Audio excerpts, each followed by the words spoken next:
Welcome to Command and Control, a podcast series about military command and the control measures used to orchestrate combat engagements and wars. The show is sponsored by Systematic.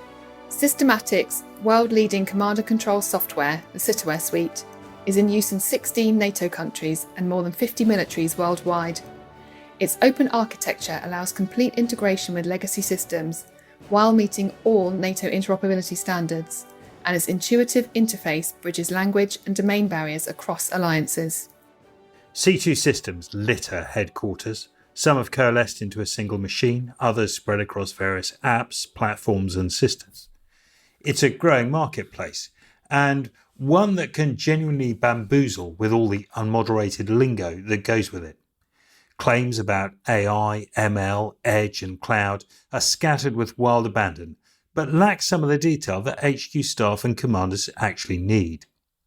And there is something about contemporary combat and warfare here too. The need to rapidly scale access to these systems in Ukraine could be equally matched by lessons from Sudan, Yemen or Kashmir. HADR missions work better too with C2 systems that can scale rapidly, as well as working across multiple domains and security classifications. The requirement to meet the need of NGOs and multiple coalition partners is a demand matched in its complexity only by the demands for data and analytics from almost every level. To give us some truth rather than wild claims and rhetoric about C2 systems, I asked the show's sponsor, Systematic, for a brief. Step forward, Global VP for Business Development Andrew Graham and his team, data scientists and military veterans from around the world, all with a distinct passion for C2. We focused on the Citaware family of applications because that's what they know best. No apologies for that. Here's our conversation. So one of the things that struck me about this presentation was the ability to deal in scalability, which I think in business terms, you explained it, is interesting. It's where the world is going, technology, But in terms of the requirement to scale up the national security community in the event of a contingency arising, it is really huge. So you look at Ukraine, 150,000 people operating on day 0 in the national security community. On day 30, there were millions who were trying to contribute and doing it in a really ad hoc fashion. What we're talking about with Battle Cloud is the ability to provide that scale, right? Yeah, so providing the scale is one thing. On the cloud side, the services side, if you like, is how do you scale to get more technology, more computers, more hardware, and share it amongst the users and, if you like, the data, the different data feeds that you've got to be able to support. That's what a cloud native infrastructure is giving us the ability to do. But Battle Cloud as well is, okay, once I've got that service that can scale at the back end, how easily can I scale the number of devices, the number of users? So the enrollment and the simple way of bringing a new device, whether it be a mobile phone, a tablet, or something that's in a private cloud that you're going to connect up to your platform, scaling and growing and being dynamic, being ad hoc is a key requirement, a key capability. So that's something that we've tried to make as simple as possible in Battle Cloud. So let's go back to basics, because a lot of people are about cloud to the edge and there's a lot of these catchphrases out there at the moment. How is this different? How does cloud make C2 systems different? I think cloud to the very, very, very edge is still quite difficult. You can obviously do it if you're in a benign environment, no problem. Turn on your satellite comms, your LTE or whatever. But if you're in a peer environment like the Ukraine, the EW detection, your footprint in the electronic spectrum is hugely important. So you're probably not going to take an app and connect it to the back end as a client-server connection. That's going to be difficult. But the further back that you get from that front tip, and if you've got more of a commercial environment with LTE running, with lots of SATCOMs devices running, and you can hide more or less within a civil communications infrastructure, then you can start to use more cloud. services. And the key thing here is we can blend different types of deployment scenarios where you're involved in the cloud, where you can, where it makes sense, but a disconnected solution or a solution that is doing limited capability but able to talk back into that cloud environment over whatever tactical comms you've got available. And it might be very low power, it might be very low throughput, to be able to ask questions of the cloud and get the answers back, or give very, very precise, small data footprint information sources that can go into the cloud, make the bigger picture for everybody, and then get answers back. It's that end-to-end capability being able to work in both environments, the disconnected, interrupted, low bandwidth environment and the cloud environment, and seamlessly connect the two. That's what we're trying to do with Battlecare. And you explained it in terms of sort of tier or level 1 up to level 5, and you know, if tier 1 was the front line, was the platoon, the section, the company, whatever it would be, right on the front line engaged in the close combat fight. Level 5 being the public internet, you know, and thinking about it as that sort of cloud level rather than a sort of geographic area. You've got a variety of levels that work back from that 1 to 5, right? Could you just explain it? Yeah, so in our thinking, as you say, tier 1, that's where you're highly restricted. You need to be quiet. You need to be silent. You don't want to be detected. So the comms you're using is limited. Tier 2 might be just back from that. Maybe you're still somehow restricted in what you can use. It's not like you've got high bandwidth internet connection. You're still maybe some level of satellite comms, but restricted. Maybe you've got some kind of LTE, but again, restricted. But you have more ability. And you would probably still, because of that limitation, have single server, more traditional type environments at your CPs. But you've still got more capabilities that you can do there. When we get to tier 3, we're thinking, okay, now I've got some throughput, now I've got high bandwidth. In tier 3, I can definitely connect into the cloud from whatever client device I've got. But in a military context, I may still be having to work in a private environment. I don't want to put my operational C2 data on a public internet. So it's going to be a private cloud or a private secure environment, but I'm still using what we call cloud native infrastructure. So I've built maybe a headquarters or a CP where I've actually got the ability to put multiple server nodes connected in a private cloud infrastructure within that tier 3. So I can get big data, I can get more users, I can really do a lot, but I'm still disconnected from the internet. I'm still very, very private in supporting that operational environment. At some point, when I get to level 5, I've got scenarios where the data security is not so critical. I still want to keep it secure. I'm still going to put it in a VPN tunnel, some kind of encrypted, protected environment, but I'm okay to host it on the internet. That gives me more capability to deploy in more places very, very quickly, more connectivity in terms of where I can deploy, when, how fast, to deal with things like civil emergencies, training scenarios, exercise scenarios. I can set all of those up and do them much quicker than maybe I can in the way we do deployments today. So you use the term there, cloud native. Listen, I'm not a computer geek, but as I understand it, cloud native is almost a different set of codes. It's a different back end to what we're used to historically having, which is stuff sat on a server in a headquarters, right? It requires a completely different setup. The key thing is we talk about being able to containerize our software. And a container, it sounds like a shipping container, doesn't it, right? But it's actually, it means I've broken all of the server-side elements into their individual services. I've wrapped them in a container. I can monitor them. So I've normally, once I've done this and I've put them in these containers, I can monitor the performance of that container. Is it actually killing the machine it's on because it's using too much processing power? If it is, I can take that one service and maybe distribute it over a number of different computers. That's the power of what's coming into the way you design for the cloud. So instead of being stuck with everything running on one computer and I just make that computer bigger by putting more processing power or more disk space or more memory, now I can put lots more computers. The more connectivity I've got over the internet or communications bearers, the more computers I can bring into it. So in a public internet world, I've got the whole internet I can be using as computers to host.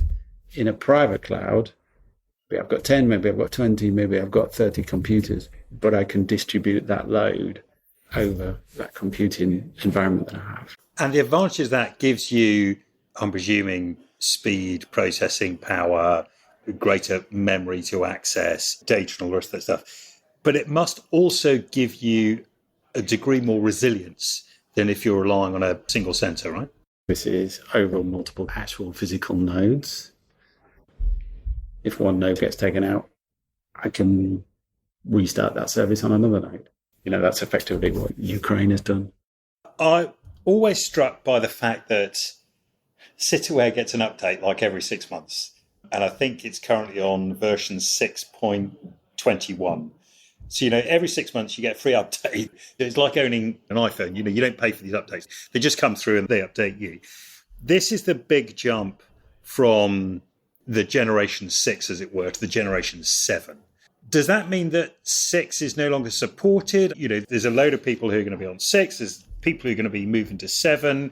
How does this shift happen? I mean, is it suddenly 38 single server farms you buy into the new one? How does that work? So what we've recognized is actually the CityOS 7 and the cloud native capability, everybody's not going to just jump to it straight away, nor is it necessarily most appropriate in every scenario. So if I have a mobile command post that's in the back of a small truck, I've only got space for one computer, then we may want to just use the same kind of infrastructure and architecture that we do today. It's a Windows server that I can install even on a laptop, and I run it nice and simple. So we are going to continue to support our version 6 infrastructure, so our Windows server-based infrastructure, in parallel with our version 7 cloud infrastructure for some time, many years to come. From an application perspective, you don't see the difference. You don't actually know which server infrastructure you're actually connected to. You could be talking to a 6, you could be talking to a 7. The application will be the same, it'll look the same, it'll feel the same. You won't know the difference. Which I find incredibly reassuring. One of those big things that military people love is the familiarity of a system that works and just running with it. But what also struck me over the last year is the number of other agencies, and I'm not even talking intelligence here, that run Cityware on a variety of platforms, right? So this great presentation I've talked about before where you had pieces of German and Dutch government that were running Cityware, not just for home defence, but for healthcare, for council infrastructure programs. And actually, suddenly you can integrate this stuff in a way that is really scalable with cloud. It's what struck me as the huge difference is this isn't just about suddenly putting a reassurance force together that could be, 150,000 people on the ground really quickly. I need a C2 system, create me something bespoke because it can't be NATO. And there are certain national caveats that go around it. This is absolutely the sort of thing. I'm not just talking about that. I'm talking about the ability to scale it to include civil agencies, which is something that really hadn't struck me before, because we started to talk about this in the world of CIMIC, Civil Military Cooperation, that ability to create bespoke systems that still reflected the Cityware capabilities of, whether it was Frontline or Insight or headquarters, whatever it is. You had this sudden ability to scale, not just in military terms, but across a variety of agencies as well, right? Yeah, clearly you need to separate the different environments, but that's also a part of this ability to set up, if you like, different organizational contexts. Maybe you're on effectively the same hardware, but on the same hardware you have the different contexts for each mission or operation or organization. But that's a key part of, okay, I need to quickly have something available and then be able to bring in users from different environments. Just take a blank device, connect that device into my enrollment environment, just show a QR code and then download what you need on that device to work within that organizational context that's already pre-set up for you. And that's part of the setup of Battle Cloud. We were talking about that enrollment, which another aspect that I found really amazing. I remember working in the Horn of Africa for a while and setting up a C2 system, which was, I guess it was in the 90s, maybe early 2000s. I mean, it was 6 months. Everyone had to have a bespoke system with the bespoke screen, suitably shielded. You couldn't see it outside of headquarters. I mean, the whole thing was clunky. This ability now to enroll people on QR codes to any device, iPhone, Android, Windows, whatever it is, for me, it was a revelation. I don't suppose it should be, because I can sign up to an app in, BP Pulse and charge my car or whatever it is. This stuff shouldn't be difficult. But it seems to have been, particularly in the military world for so long, suddenly you feel like there's taken a leap into the modern requirements. How much of this new enrollment stuff has been shaped by the current users, the operators who are on the front end? Partly that, partly the experience of how difficult it is. Everybody's going out on an exercise. How long does it take to set up, to get everything ready to run the exercise? It's a big challenge. That's part of it. But also seeing how in industry and in how a company can do it with just commercial technology on the internet, there's got to be a balance between the two, right? Now, if you're working in top secret data, it's not going anywhere near the public cloud, this is more difficult, right? But the point here is there are many different scenarios. There are many different types of operations. Some where training, some exercising, civil emergency is another one. You've got many different scenarios. What we're trying to do is make sure we're using the best technology and the best deployment paradigm possible to meet or to operate within the constraints that you have with your data and security.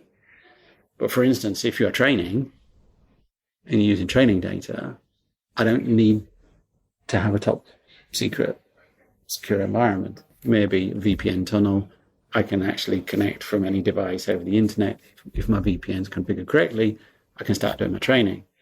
Next level, home guard, civil emergency, exercises, perhaps. Sometimes you're doing actually exercising. Depends on what your environment is. We also need to be able to operate in different cloud environments because of that data sensitivity. So in some scenarios, you will not be on a public cloud, you'll be on a private cloud. It might be a government one, it might be private to defense. So your connectivity is highly restricted. CityWare 7, we've tried to make it so that we can support many different cloud providers. So Microsoft Azure, Google, Amazon, Oracle, all supported through the one application suite in the way we built it. You can pick whichever cloud provider you want. So if a national defense has gone, I want a secret cloud, I want to be able to deal with top secret data, it's the private cloud, they could pick any one of those vendors. CityWare HQ7 will operate with any one of them. And the front end, which is the important thing to both HQ staff and operators on the front line or HADR people, it's the same, right? There's no difference because you're hosted on a public or a private or a local or whatever it is. It's the same front end. It's the same. Does that present issues? I'm guessing this is just something that happens in business, that the military used to have completely different systems and they used to feel different. So if you went onto a TS or even a secret high system or as opposed to an unclass system, the front ends would appear completely different, as with the way they would operate. But CityWare has been in this realm for quite some time of providing a sort of homogenous, ubiquitous experience across it, but at the same time being able to operate at different classification levels. I mean, the usability element of that has been important in CityWare for a long time. Anybody that uses any application, whether it's designed for the military, they want it to look, feel, and operate like what they used to day to day with their apps on their phone or their tablets, right? You can't have a bespoke environment that's difficult to learn. It's got to be simple to learn. CityWare also supports different labeling paradigms. So if you are in a highly sensitive environment, you have different security classifications of data. then you would probably see a slightly different interface where you've got labeling on different key parts of the user interface you're looking at. You need to know, okay, what's the security level of the overall part of the plan, but also sub-elements of the plan. You might have different security levels for the different parts of that plan, or the current overlay, or the different elements you're looking at. If everything's at the same level, you don't have to worry about it. You don't see it. It is a part of the software you've got to be aware of, depending on your security. And I guess militaries have been set up for having differing systems, right, which they own.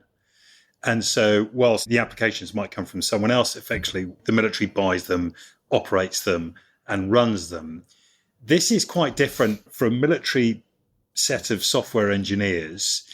This must present like a set of challenges that is really difficult, and I don't want to say boutique, but they're very commercial heavy. It feels quite advanced for a military to get involved in.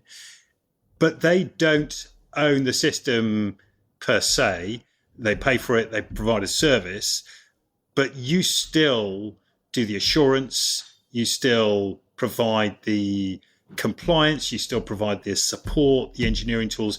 So what I'm trying to get at is there's a degree of flexibility within this. So if they say on one day, this is what we want it to look like, and then they have a whole load of new coalition members or something changes, and they say, actually, we need it to morph into something like this, they're not reliant on their own people to deliver. It's not some software engineer who Yemen the signals, who's then going, oh my God, how do I change the software?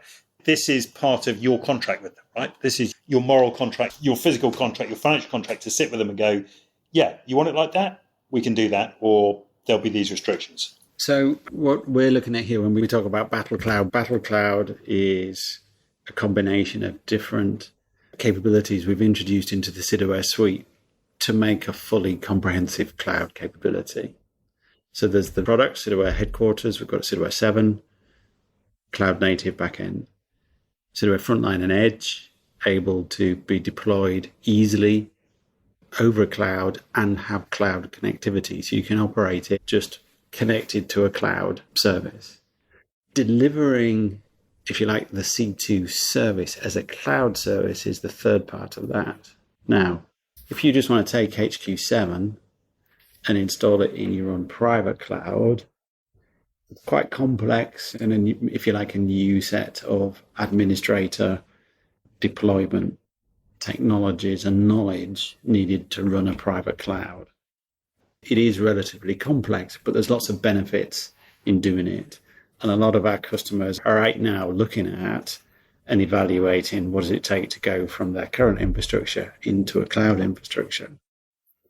Where we host the service, what we're doing is saying, if you are able to actually put your data on a public cloud, whatever the conditions of operation on that data, whether it has to be hosted in a particular country, if the cloud service can commit to those conditions. What we're saying is we will make sure CIDOS headquarters is fully installed, up and running. We'll monitor that service to make sure it's got enough CPU power and whatever you on all the different services. We'll scale it accordingly so it grows with the user's need. We'll also define and implement and deliver, if you like, the VPN tunneling and the security front end that makes sure wherever your point of contact with that public cloud is, you've got a private VPN tunnel. So we're setting up all of those services to make it simple and straightforward as you can within the confines of what security policy you have, and is that applicable to our service. We're trying to make that simple and straightforward. So you can just say, I want CIDOS headquarters running, I want it running in the cloud, and I want this service go. And we set it up and do it. And that flexibility goes right from customer owning and operating through to what you guys hosting? We provide a hosted service. The actual back-end computing power comes from a cloud provider, Microsoft Azure or another cloud provider, but we'll do the implementation service on top of that. So you don't have to worry about installing HQ or HQ7 or monitoring it or doing the VPN tunneling. That's all done for you. You just connect your device. Part of the discussion on cloud, it has been about AI, artificial intelligence, and putting it in. What does AI and cloud bring you beyond the rhetoric that people are talking about? What's the reality for you? What does it give you as a user? One of the key things here is AI needs data. AI is about processing big data. You need, if you like, the reference data to train the models, but actually you now need a lot of real data in a military context to understand and for the AI to be processing to give you the deep insights. Cloud allows you to scale your hardware and your ability to put more processing power and more data that the algorithms can work on. You just need the scale. The other challenge you have in a battlefield environment is over a large geography with a lot of different sensors, lots of different inputs. Where do you put the AI? Where do you put the trained model? Where do you put the reference data so you can ask the question? The more places you have to distribute that, the more complex an administration task you have of getting data to all the right places to be able to answer the questions. So the cloud paradigm, that model, whilst it gives you some extra complexities in the initial setup, the benefit downstream is saving you having to move that data around to different places and makes it a bit more simple in that data logistics chain, if you like, to be able to then answer questions. But if you've got more people asking questions and more data coming into more centralized locations, you need scale. You can simplify the admin and having to distribute data to less places with a much bigger scaled infrastructure.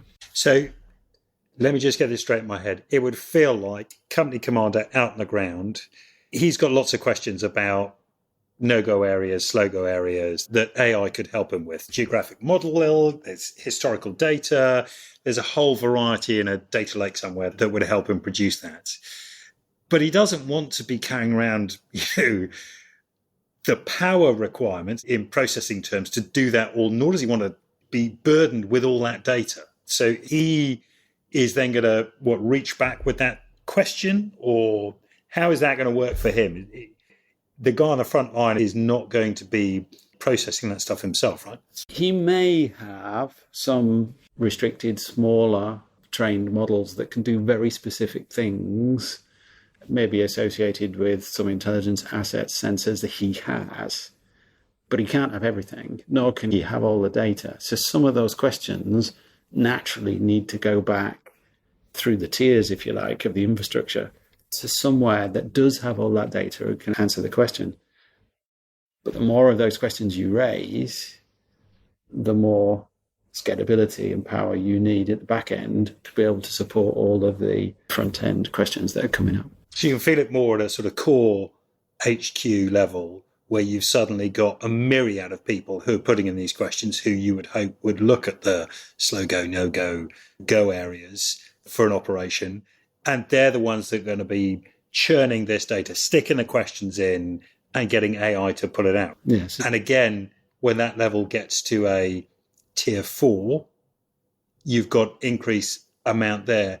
When you get to tier 5, you can pull in, as you explained previously in the briefing, a whole load of web tools as well, right? So tier 5 is if in your environment you can find the security policies, methods to have an environment that's just connected to the internet. I can pull in anything available to the internet. There is a whole world of resources that is growing by the day from many civil commercial actors providing intelligence, whether it's just publicly available or you pay for that service. Nearly everything you think of is available and monitored from satellites, from everything. So what we're trying to say is that tier 5 is being able to access and get hold of that in answering those questions and having that available. Now, you've got some security challenges. You've got to be able to keep that away from your live operational military environment. But in being able to move through those security gateways, if you can ask the question outside the gateway and then get the data back, that gives you lots of capability. When is Battle Cloud going to be available? Elements of Battle Cloud are actually out in beta and being evaluated already. So Citaware HQ7 is in beta release. We have some key customers have been evaluating and doing exercises with that. I think we're on beta 2, beta 3 even. So there's stuff been going on already. But the key thing in July is we've got the 7.0 full deployable supported version. It comes out in July. We've got the frontline and edge, so the mobile device connectivity back into the cloud. That's coming into the Citaware frontline and edge apps. That's all released at the same time. And then the first version of cloud hosted service provided by Systematic for your Citaware environment. My thanks to Andrew and his team for the briefing and the subsequent discussion. I'm a bit of a Citaware fan, not just because they're good people and sponsor the show, but because it's a C2 system that's been developed in collaboration with operators over the years. It's focused on improving stuff that people want, not what developers want to push. The passion and drive from the people at Systematic is interesting, right? They're not just informed by users and combat experience, they live a passion to improve the life of those in HQs and on the ground. The team at Systematic contain everyone from a former yeoman of signals to veteran infantry commanders. And I'm not the only one who's impressed with them and with the tools. Citaware is in service with 60 nations around the world. It's also in use with some civil agencies too. And it isn't just a passive system either. This is what I love. You don't just get it and leave it running. About every 6 months, there's a serious update, again informed by user experience, demands and testing. And you get that, like with Apple products on your iPhone, included in your deal with Systematic. They live the experience with you. It's like a genuine partnership. And I'd say they're experts too, not technology evangelists, but they're pragmatists who want the best experience for the user. It's a tough product to beat. Even the French has admitted as much. The show is sponsored by Systematic. Citaware is the world's #1 force integration solution, providing full C4 ISR capability across the globe. We hope you enjoyed the show, as well as telling your friends and colleagues about it. Please do subscribe and leave us a review on any of your usual podcast streaming platforms. The show is produced by AureliusThinking.com as a show for the Waiver Room, the home of intellectual curiosity and challenging thinking for military professionals everywhere. Thanks for listening.